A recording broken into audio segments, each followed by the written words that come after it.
This is a talking piano, and it's so cool.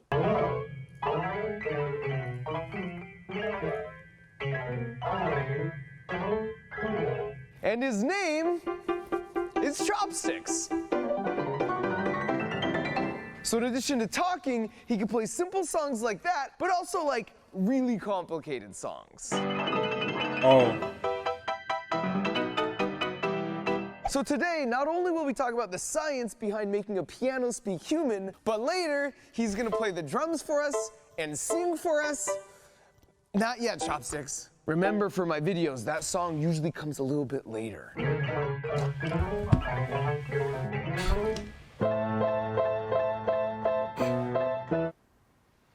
Anyways, then he's gonna attempt to play the world's most complicated digital piano song from sheet music boss, 𝘍𝘰𝘭𝘭𝘰𝘸. What the fuck is this? There's a reason this song has never been played with an actual real-life piano, so I've legitimately got a couple fire extinguishers on hand in case the whole thing goes up in flames.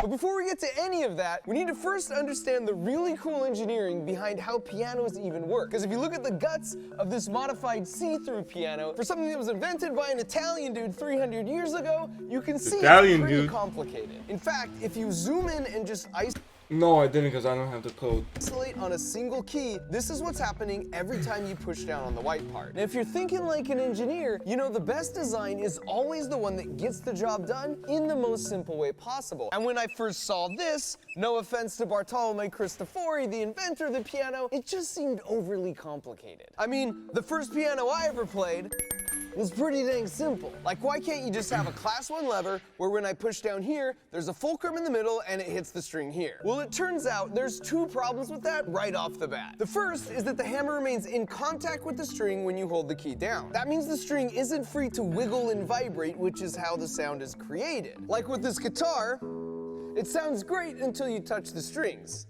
And now because it can't vibrate, you don't hear anything. In fact, you can see that's exactly the problem with this toy piano. The second problem is this is an upright piano, so the strings must be vertical to fit. But that's an easy enough fix if we shift them here and add an extra hinge point. However, you'll notice we're still damping the string. And as you can see, the piano should continue making sound even if I'm holding the key down. So how do we do that? Well, Bartolomeo got real clever and added a little extra hardware here, so now when you press the key, this jack flings the hammer forward so it hits the string, but then the jack gets its foot caught, which moves it out of the way so the hammer can move back and not dampen the string. Fun fact, most people think pianos are considered string instruments, but this hammer-like action is why they're actually classified as percussion.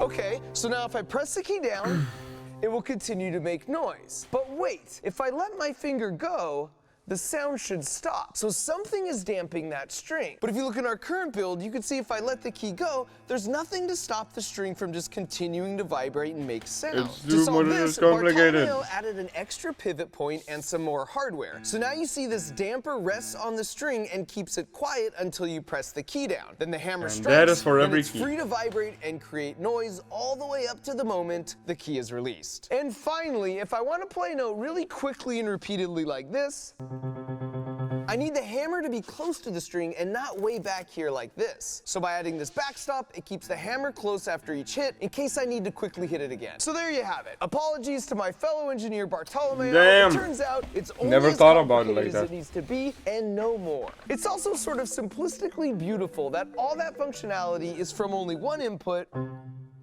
every time you press a single key. So here's my friend Andrew from the YouTube channel Sheet Music Boss playing a simple sea shanty and then recording it as a MIDI, and then Chopsticks uses that MIDI to play it back perfectly. Only since he's not limited to a mere 10 human fingers, the songs can get more complicated, motherfucker.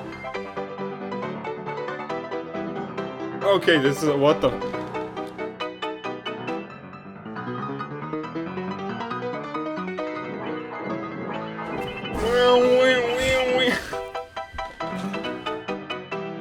But he can do even better than that, because those 88 precision solenoids allow him to make crude reproductions of entire bands. See if you can pick out the singer's actual voice in this classical piece of music history. Yeah, you can hear it because it's like tones, melodies or some shit. Why you don't have channel points? Because I'm not affiliate yet. I'm not affiliate. You need 50 followers and more viewers. And so now that we know at least partially what he's capable of, before we attempt 𝘍𝘰𝘭𝘭𝘰𝘸, let's quickly discuss how we actually make chopsticks speak and sing. Chopsticks. That's better.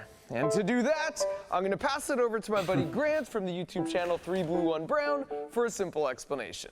The signals from speech can be visualized with a waveform, which you might think of as telling you the air pressure next to a microphone as a function of time. If you zoom in on a little window of it, you might notice it looks like a rhythmic repeating pattern. As it happens, one of the most delightful facts from math tells us that for pretty much any signal, you can express it as a sum of pure sine waves. Oh which in the context of sounds correspond to pure pitches, higher frequency sine waves giving you higher pitches. If you want to perfectly reconstruct the original signal, too this much often for requires me. adding a very large number of pure sine waves, each with a different height. Now, a favorite tool in signal processing is something called a Fourier transform, which you can think of as telling you the heights of each one of these sine waves as a function of the frequency you're dealing with. So for a piano project, if you take this Fourier transform and you just consider the peaks, it's a way of giving you the most important notes to be played to recreate the sound. Okay. If you add just a handful of these dominant frequencies, you'll get a signal which is almost but not quite the original signal. And if we do this process across many different little windows of our full signal, it's a way of telling us what notes should be played at what time and with what level of intensity.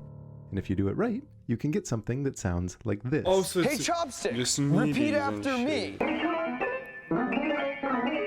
Now I do have to come clean and admit that I am cheating a little bit by putting the words Chopsticks is speaking up on the screen. As humans, 80% of the information our brains gather about our surroundings comes from our sense of sight. And so as our dominant sense, our brain really leans on our eyes even when processing what we hear. If you don't believe me, here's 2 tests you can do right now. Number 1, go back and rewatch any part of this video where Chopsticks is speaking. Only this time, close your eyes and see how much harder it is to understand him. And number 2, maybe you've heard this audio clip from some random 80s toy saying the word green needle.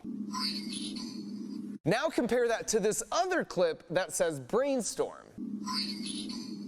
Only as you might have guessed, those are the exact same audio clip, which is bonkers because those 2 words don't even have the same number of syllables. For proof, I'll repeat it twice more, only this time you can randomly pick a word to look at each time.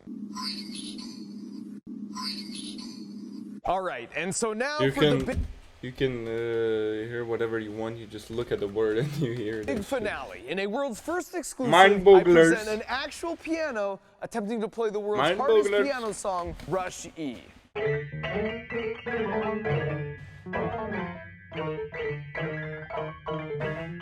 Of course, buddy. Good luck. Oh my god, look at some of the keys going. What the fuck?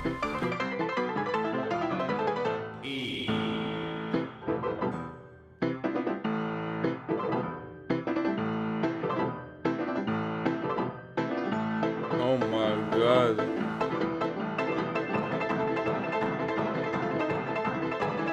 The audio is breaking, man.